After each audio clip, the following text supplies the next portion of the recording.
Hey everyone, Rob Nunnery here. Welcome to another episode of Destination Pickle. Today we are here in Atlanta, Georgia at the Atlanta Pickleball Center, where we're going to see some pickleball being played. We're going to talk to the owner, we're going to talk to some staff, and even talk to some of the players. Let's go check it out.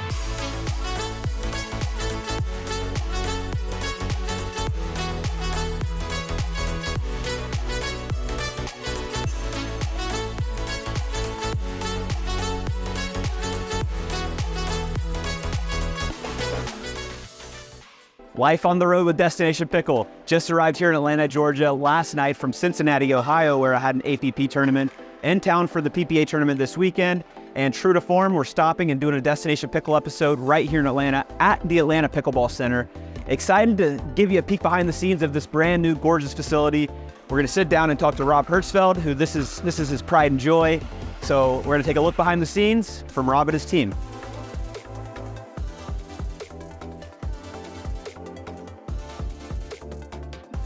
You're at Atlanta Pickleball Center for Destination Pickle, and I'm standing here with Lauren Sheehan, who is the Director of Operations here.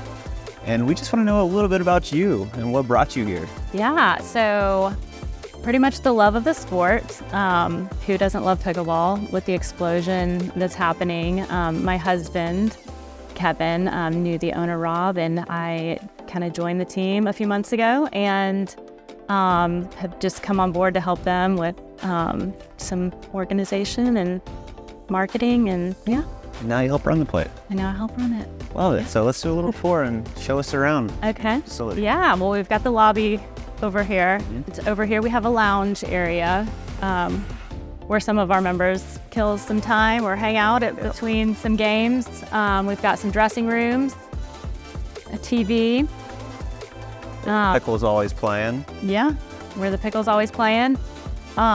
We are in the works with a pro shop over here, and so hopefully that's something we're getting done pretty soon. One of the first things I noticed when I first walked in the door was just how it felt like almost being like a home. Like you got the hardwood floors, it feels clean, pristine. Not what I expected. Usually I walk into like an indoor facility and it's just like immediately you hear all the sounds and the noises, and you have the pickleball course, but I just love the entryway. Yeah, Rob did a great job with designing, and yeah, it's a welcoming place. And then we've got the courts down the hallway. So as we move forward, what else do we have around? Yeah, we have the owner's office right here, Rob's office, and then we've got some bathrooms here. And we're getting to the main attraction. Yeah. Out to the main attraction. Yeah. 10 pickleball courts. It's crazy to me how big this place feels, and I think it probably has something to do with the ceiling height. Yep. But just, I guess, walk us through a little bit about the unique aspects of this place. Yeah, so really the spacing between the courts has been super nice. Our guests and our members really appreciate that. There's lots of area on the sides to hang out between games or take a breather. We've got a lot of corporate events that happen here, and those are always fun. People have those catered in, and yeah. What's it like usually on a typical night here? I know it probably gets busy kind of after work on a weekday past 5 p.m., but what do we usually expect here? Yeah, you can expect to have every court full, people watching on the sides, people hanging out, and yeah, from after work until we close. So it's awesome. It's a really fun environment when it's full. No, I bet. Yeah. What kind of programming and different aspects do you have going on right now? Yeah, we have some Pickleball 101 classes for those that want to learn. We've got Pickleball 201 for people who want to hone in their skill. And we've got a few instructors, some pros in-house that will give private lessons and semi-private lessons, and we do some open play for the different levels, and that's about it. Yeah. Love it. Yeah. One thing I noticed earlier was that you have this big garage door that has a ramp coming up, because this place used to house limos and buses and stuff for the right. I believe. Yeah. And I guess that allows you to, if you wanted to, I mean, you guys don't have food and beverage on site, but you're able to bring in food trucks and beer trucks and stuff like that. Yeah, we've had food trucks come in and for different events, and yeah. So it seems like a great facility for, big events and stuff like that. And we're actually hosting a corporate event tomorrow, which is really cool. Yeah, so awesome. That'll be good. Yeah. Time. Well, thank you so much for showing us around. Well, really appreciate it. Yeah.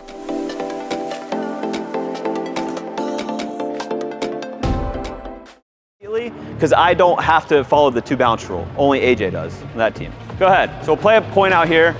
So I return it, come up. You guys can come up. So they served, they made their way up to the kitchen. Now get into what another term you guys may have all heard is dinking. Have you guys heard that term at all? Nope? Okay, cool. Not drinking, we'll do that next, but dinking. Here we go, keep it going there. Good. So don't worry, you can step in there if it bounces. So you've probably heard a lot of the puns with the kitchen, stay out of the kitchen. And so the kitchen is, the technical term for it's the no volley zone. So the difference between pickleball and tennis, for example, is in tennis, you can come as close as you want to the net and hit the ball out of the air. Pickleball, if you're in this area, the ball has to bounce. So you can only hit the ball out of the air from behind this line. You can come in here. A lot of people freak out because they're like, I can't go in there at all. But if AJ hits me a ball that bounces in here, there's no problem with me hitting it back like that. What I can't do is come here and then hit that ball. So it has to bounce if you're inside this area. Do a little dingles? Oh, dingles? Yeah. Let's do it. I'm afraid of points, but yeah. We could do that too, hey. No, dingles. Okay, let's do dingles. So we're just gonna do a demonstration of a game we're about to play, okay? So we'll do it all in the kitchen. What we're gonna start with is we're gonna be going cross court. Okay. So AJ's going cross court with John here, and I'm going cross court here. What's that?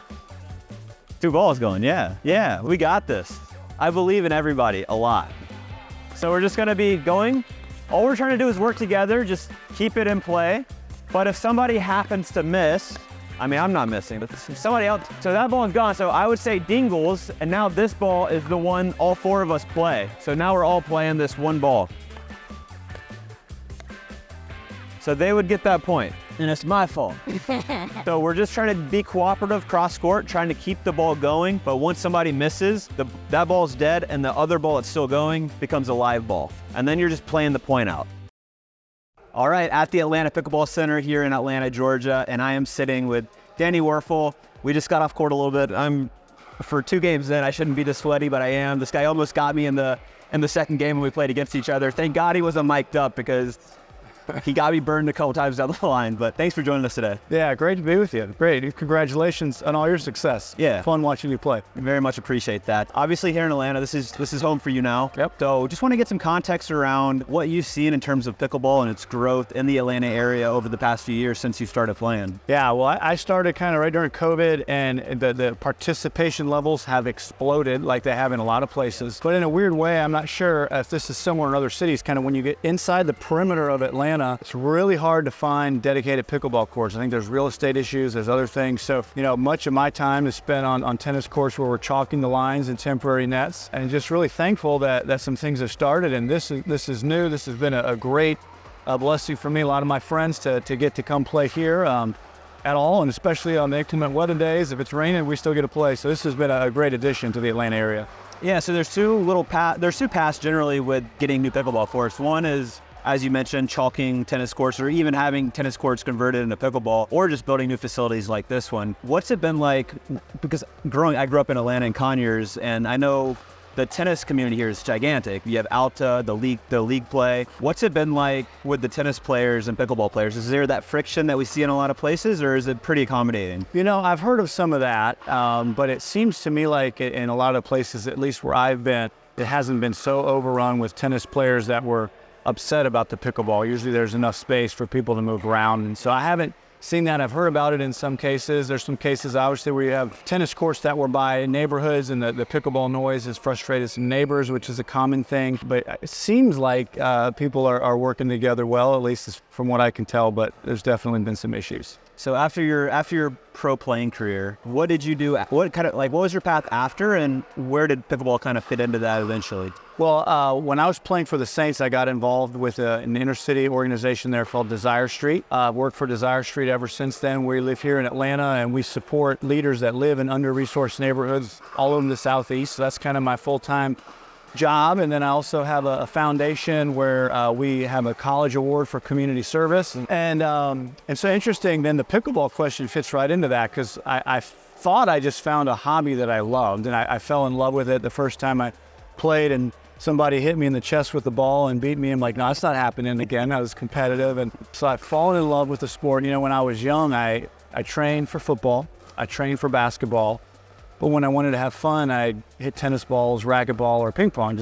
I enjoyed that. And So pickleball is a little bit of all that. There's a lot more strategy involved in doubles than a lot of people think. That fascinates my mind, and so I love it. And then it's turned, pickleball has been a blessing in that it's been a part of sort of our nonprofit direction. We host Pickleball, called it Pickleball 2022, and we're doing that again, where we have celebrities and professional pickleball players representing their colleges. So that's been fun. We've raised a lot of money, raised a lot of awareness, and it's just been a great addition at this point in my life. I'm thrilled to be able to be a part of the pickleball world. Love it. And I know Selkirk helped out with that event down in Sea Island, and I remember there's one I wasn't invited, thanks, and I just messing. I was talking to Phil Phillips, and did Drake Bernstein come? No. So he was the women's head coach now at Georgia for tennis. Oh, we talked to him. We thought he was going to play. And a phenomenal pickleball player. I'm better than you? I'm talking, no. Okay, well, then we'll probably get him. If he played full time, he would be, though. I mean, he's that talented. He came down to the Atlanta Open of PPA, I think it was 2 years ago, played with Pat Smith, who I'm playing with this year, and they beat, I think, 3 or 4 top 10 teams. Wow. And this guy, it was like maybe a second tournament. So he's that talented. But yeah, the Atlanta pickleball ties run deep. Really appreciate you sitting down and chatting with us today, and thanks a lot, Dan. Thanks, Rob. Good luck with all your stuff. Appreciate it. Hey everyone, Rob Nunnery here with Destination Pickle. Today we are in Atlanta at the Atlanta Pickleball Center. I'm sitting down with Robb Herzfeld, the owner of Atlanta Pickleball Center. We're just going to talk a little bit about the history of this place, why it came to be, and why Atlanta doesn't have more courts. Welcome, Rob. Thanks for joining us today. Thanks for having me. I appreciate it. Thank you. So yeah, tell us a little bit about the history of, what made you want to build a place like this, and how did it all get started? So my whole life has been spent playing sports from the age of 6 or 7, and mostly basketball. And I had some injuries, and started playing pickleball, I think in 2019, and was addicted immediately, like most people are, to play the game. It seemed like everywhere that I went in Atlanta was either a makeshift court, a tennis court with lines on it. Some of them were clay courts. Sometimes we play on a paddleball court. And so we wanted some real courts to play on, but just not many in Atlanta. And then the other thing with Atlanta was the amount of rain. And it seemed like every time we were gonna play, everybody was excited. Every other time, rain out. Yeah. So that got me thinking maybe an indoor facility could work. And then it was a matter of finding the right kind with the right ceiling height. Yep. And the right column width. And took a few months to find the right venue, but then this one worked out perfectly. And you make it sound a little easy, but I know in terms of looking at indoor warehouse space, the column thing, it's a real issue. It's a real issue. Because what happens is you'll have columns that are, spaced right beside the court, but you have to just build the court beside it because it's the only way you can make it work. Right. And just walking into this place, what I noticed most is how big and open an area it is and how much space you have with each court. I know that's a big selling point for you guys. Right. So did this place come as is, or did you have to do renovations to make it work? Pretty heavy renovation. This used to be a warehouse where they pull in limousines and buses, just warehouse with nothing in it, wash them and then send them back out. So a lot of renovation, but it did work out that the columns were wide enough apart and long enough where basically I felt like there was enough room between the courts to make it feel open, and so people weren't right on top of each other. And I could have fit 13 courts in, but I wanted people to have room on the sides and on the ends, and I think that's been one of our biggest selling points. And then getting real hard court tennis courts down was the other thing that I think made it really nice. Yeah. So I love that because, in thinking about opening a business and, typically you want to maximize revenue, and the way you do that is by having more courts where you can fit more people. Right. But at the same time, as somebody that plays pro pickleball, one of our biggest complaints at venues that we go to is that there's just not enough space. Right. And every single court here has ample space, which, props to you because it's overlooked a lot just to maximize revenue. Right. It looks like you try to do it the right way, which I very much appreciate. Yeah. And so when we were looking at it, and I think we could have made it where we did lay it out going this way, but I realized pretty quickly it was going to be tight. And I also was concerned, I didn't want the columns to be anywhere really near the courts at all, if at all possible. So, and people are now starting to realize how much room there is between courts. I don't think it hits them right out of the gates, but once they start playing, I think then they start to notice the difference. So yeah, so we've been open for 6 months, and so far the reception from the people in Atlanta has been great. And we also wanted to do something right in the middle of Atlanta as best we could. So this location worked out for that as well. That's a wrap here at the Atlanta Pickleball Center in Atlanta, Georgia. Had a blast here today talking to Robb Herzfeld, the owner, Lauren Sheehan, the director of operations, and former Heisman Trophy winner Danny Wuerffel. Played a little pickleball, had to see what all they had to offer from corporate events to clinics to open play. As always, thank you so much for watching Destination Pickle.